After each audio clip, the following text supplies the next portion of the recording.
शिक्षण ही जीवनाच्या शेवटच्या काळापर्यंत शिकावा लागणारी अशी गोष्ट आहे।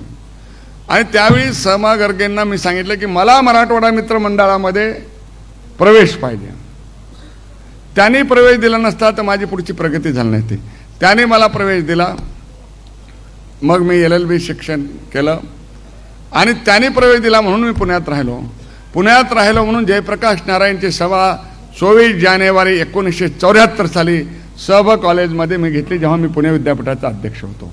तेव्हा मी राजकारणात नव्हतो, मी अपघाताने राजकारणात गेलोय।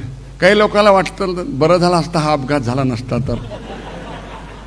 तर मी अपघाताने राजकारणात गेलो, कारण 25 जून 1975 आणीबाणी आली, पहिल्याच आठवड्यात मला अटक झाली।